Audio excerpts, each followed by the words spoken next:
Pagka nakalabas ka na, di ba? Wala na, mga kapuso. Melo del Prado sa Super Radio Kumbaga, madali DZWB. ka lang hanapin at hindi ka naman forever makapagtatago. Nasa linya natin si Attorney Melvin Matibag, Direktor ng National Bureau of Investigation. At Direktor, magandang umaga. Si Joel po ito. Magandang umaga po sa inyo.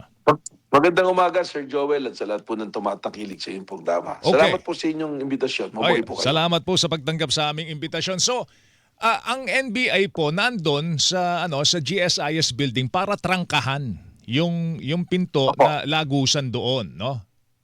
Tama ho? Opo. Ganito po, i-contextualize po natin Sige na po, Sir sige po. Joel, no? Opo, opo. Naka-receive po kami ng una tawag at officially ng letter sa General Manager po ng GSIS para tulungan silang mag-secure ng mga tao nila, empleyado, at ng lugar po. Dahil mula pa po noong Lunes, nagpatulong na po sila sa amin na ganun yung gawin dahil napapansin nila kung iba't ibang personalities na labas-masok po using GSIS na daanan po. Pero So, ito lang, ganun po yung nangyari doon. maputol ko kayo, Direktor, no? Bakit kailangan ng NBI na mismong sila pa gumawa ng trangkahan po doon? Pwede naman gawin Hindi yan ng naman- locksmith yan o ng kusino man, di ba? Hindi naman po kami ang gumawa ng trangkahan. Kung makita nyo nga po, yung sinasabing nagbabarena, mga carpentry po ng GSIS yun. Yung NBI po is guiding lang. Ang purpose lang po nga nito is masyado yung tension with that. Ang iniisip nila, yung presence ng NBI will help them also. They are worried about the safety po ng mga tao nila at ng personnel. Kaya kung makita naman po ninyo, hindi naman po ganun karami na NBI ang nandoon. Enough to, kung gusto pasukin yung Senado with the presence of Marines, ng USA at ng PNP, PSPG, parang imposible naman po doon. Di ba raw naging battleground talaga yung Senate kung ganun po yung intensyon ng NBI. O kasi para mag-request ang GSIS ng NBI presence po doon, are they being harassed? Sila ba hinaharas po ng OSA doon? Well, may report lang po sa akin si GM Week na parang ilang beses na tumatawid lagi doon yung USA, nagtatanong, pagkadadaan ba rito yung si ganito, yung Senate President, ganyan, sisitahin nyo ba? I-check nyo ba? Ang naging kasagutan dyan ni GM Week is lahat ng tao will check kasi we are worried about our security. Yun po yung kasagutan po dyan. Okay. With this development, wala na po si Senator Bato doon. At I'm sure alam ko kung bakit ang NBI ay nagbabantay dun sa premises para hindi makalabas ang isang tao na subject po na warrant of arrest ng ICC pending the affirmation of a lower court o mismo ng Supreme Court. Wala na ho doon eh. Ano po ang next step ng NBI? Na siyang tsaka ba't hindi niyo binigyan ng kopya ng warrant ang sentimiento po ni SP Cayetano? Kaya pinayagan, free as a bird naman daw ang trato nila kay Senator Bato. Wala naman daw siyang hawak na kopya ng warrant of arrest ng ICC. Nangyari na nga po kasi, Sir Joel, nung Lunes na ipipresenta yung warrant, nagtakbuhan kaya hindi naman na-ipresenta sa kanya. Then si Senator Cayetano asking for a copy. I'm getting clearance from the higher-ups namin if he can give a copy. So ngayon po, may intervening event po, pumasok naman, nag-file ng kaso sa Supreme Court.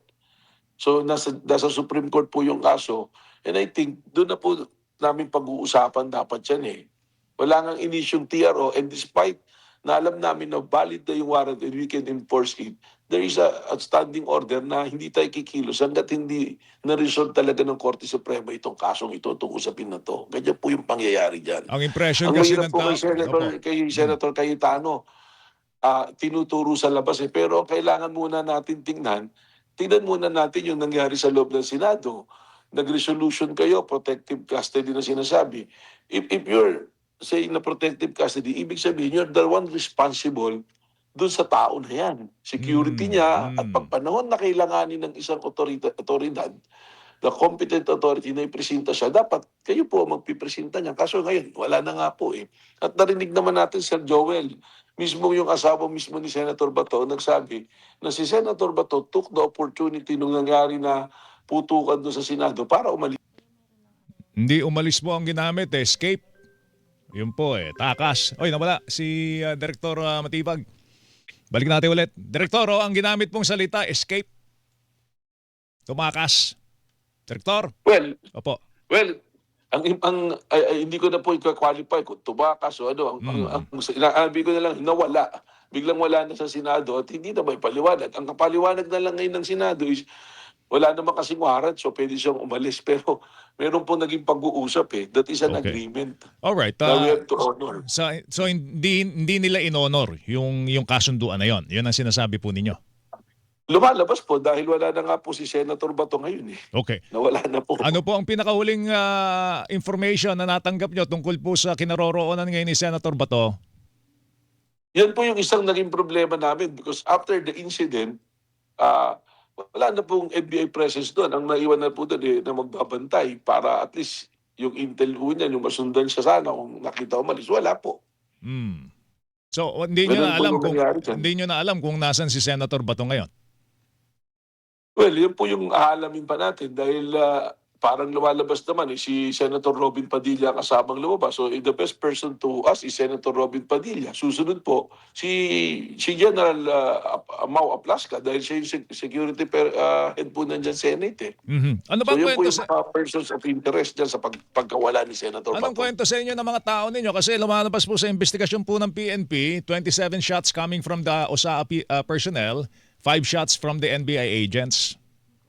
Well, consistent po yun, kasi iba ikwento ko lang, ang nangyari, hindi naman po sa Senate doon, kaya nung tinatanong ako nung mga media noon, pinasok daw ng NBI yung Senado, ang sagot ko, walang NBI sa Senado because ang mga tao po namin nandun na sa GSIS as requested by the General Manager of GSIS. No. Pero consistent po yun dahil nung nag-imbestiga na po kami, may report na po sa aking lamesa, ang sinasabi nga, pagpasok ng buong team doon sa area na yun, that is the area connecting Senate and GSIS, nandun naman sa side ng GSIS yung amin pong isang ahente, may kasamang blue guard po ng GSIS, may pumasok sila General Aplasca.